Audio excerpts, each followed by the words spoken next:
Alright. Um, Before we get started, I do want to say, go to my channel real quick. Y'all seem to have enjoyed the, last reaction video that I did. 2.7 thousand. That is, wow, like, thank y'all so much for that. But in today's video, I'm going to be reacting to Detective Wolfie's newest video. Told him in his Discord I would do it. I've already watched like 20 seconds of it, but otherwise, I haven't watched this yet. I'm gonna go through it, pause it, talk like normally I do. But yeah, no more further delays. Let's watch it. A diaper this slick free sets them free. Only Pampers Cruisers 360 have a Of land pups transforming into merpups. If a Paw Patrol has displayed lots of lore and info about their world over its 500 plus episodes, though sometimes we see those things being ignored or contradicted later on, and I'll tell you each time that's happened today. First, Coral and the Merpups. We first learn about the Merpups in Pup Save a Merpup. There's much lore behind them, but we'll be focusing on the land pups transforming into merpups. If a merpup touches noses with Slandpup, they'll transform into a merpup, but they'll only stay in that form until the sun rises. Then they'll go back to their original form. However, Coral seems to be unaffected by this law. It's said that after Coral touched noses with a merpup, she liked it with the merpup so much that she decided to stay. Legend of a land-lubbering pup. What's a land-lubbering pup? A land-lubbering pup is a pup that walks on land, Rubble. She heard that song and swam out to sea to sing along. What happened to her? They say she nudged noses with a merpup, which turned her into a merpup. Then they went to their underwater wonderworld, and... That's so much fun she stayed! I know that story too! Following the aforementioned rule, as she was originally a land pup, she shouldn't have... I did have questions about this one as well, cause like you said, it's just non-consistent. been able to stay with the merpups after the sun had risen in the morning. Next, Rubble and his family. In Pups Gather Rubble, we see the backstory of how Rubble became a member of... Okay, I already know what he's going to be saying here. I bring this point up so much that it's not even fun. Actually, I'm just going to let him say it. The Paw Patrol. After he was found as a stray living on his lonesome, he proved to be a helpful asset to the team, and Ryder deemed him a new member. Whereas when we go over to Rubble and crew, Rubble is the head of a construction team made up of his family members. They're a very close-knit family, which makes no sense, because why would Rubble be alone if he had a loving family? Though there is a way this could make sense. None of the family members we see would be of his direct family, his mom, dad, sibling, etc. They're all members of his extended family, which could make a bit more sense. If something had happened to his parents that left him alone, there's a chance he could not have even known about those family members at that time. Then it's possible he could have reconnected with his family later on, as this world certainly seems like it could have the technology to do so. That's what it does seem like, and yeah, I've brought that point up a lot. Like, one, where are his parents, and two, why was his family never mentioned before? Obviously, it's because they technically didn't exist in the storyboards and stuff like that, but it's just inconsistent. On to Chase and his allergies. Chase is shown to have allergies to many things, to cats, to feathers, and what interests us the most, flowers. In Pup Save the Queen Bee, we see Chase mention that he's allergic to flowers. I'd help plant the flowers too, but what, Chase? But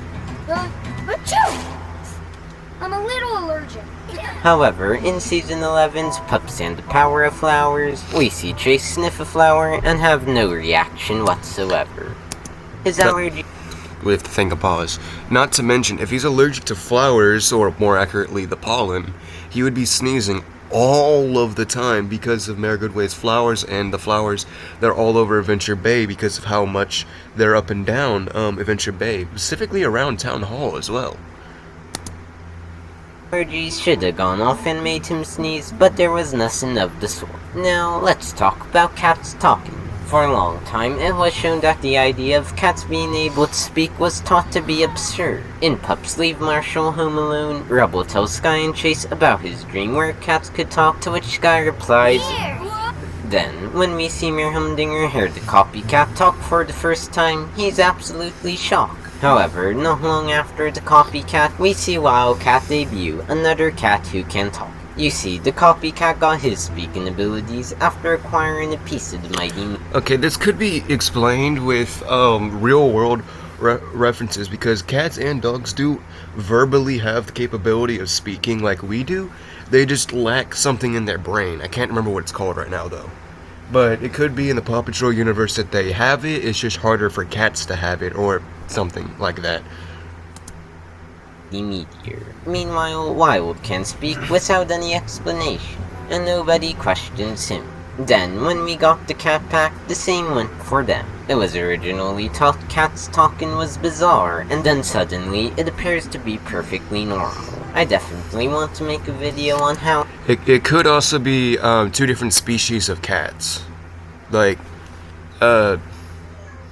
with us humans, Neanderthal and Homo sapien, I think is the right word. They could be like one of those situations. How and why only Pups and the Cat Pack can talk. So like the video and subscribe if you'd like to see that. Also, I like your new model, Wolfie. Now, on to Mayor Humdinger and Foggy Bottom. In Pup Save a Basketball Game, we see Mayor Humdinger with his basketball team, the Foggy Bottom Boomers.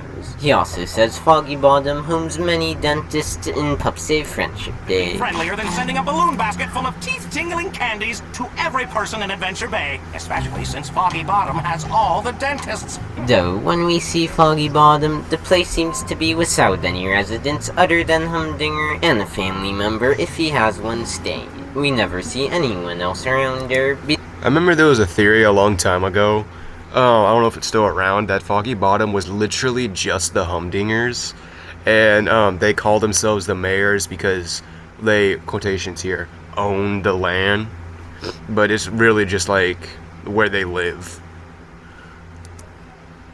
Besides them, there are some buildings, but they look empty as well, having no implication that they're actually being used.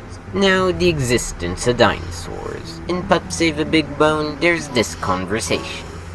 That's a dinosaur bone. A dinosaur? Cool! Are there any still around? Nope.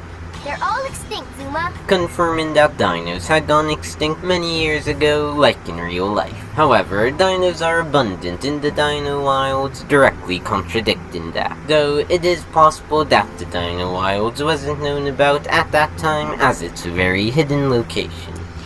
Oh, it's very hidden, and how did they get in there? Oh, because I know someone's probably going to mention the, oh, what about the sky? How is that mentioned? Yada yada. So with that, we could also be looking at a, Center Earth situation here, or Journey to the Center of the Earth situation, if anyone's watched that movie. I know it's a bit of a dated movie, but still a good movie. But as Captain Turbot's sister is one of the area's only residents, it does make that cherry a bit more fragile. Similarly, there's the existence of dragons. At first, we had seen dragons exist exclusively within dreams, like in Pup Save a Dragon and in Pup Save a Playful Dragon, implying they're fictional creatures. However, in Season 8's Rescue Nights, we see multiple dragons in Barkenberg, and they seem to have been there for many years. Finally, Rebel's favorite dinosaur. In Pup Spark with Dinosaurs, Rebel says, Triceratops are my favorite dino! Though in The Crew Builds a Museum, he says T-Rexes are his favorite. Rebel, we found your favorite dinosaur! A Tyrannosaurus Rex? No explanation for why his preferences are different between the two episodes. He could have simply changed favorites, but it's more likely that it's nothing more than a continuity error. Anyways, that's all for this video. If you enjoyed, be sure to check out that... Okay, I didn't want to pause there. It could be a continuity error, like he said, but we also got to remember here, if I'm not mistaken, Rebel and Crew is not actually canon. It's considered its own timeline, if I'm not mistaken. But yeah, I did like the video, Wolfie. I like your new model, like I said. But yeah, the lore makes no sense, and I do bring up a lot of these points a lot. It's just inconsistent as heck. Well, that's all I really wanted to say for this video. Nothing really else to say. I'll leave a link to this original video right here down in the comments. So, yeah. Bye.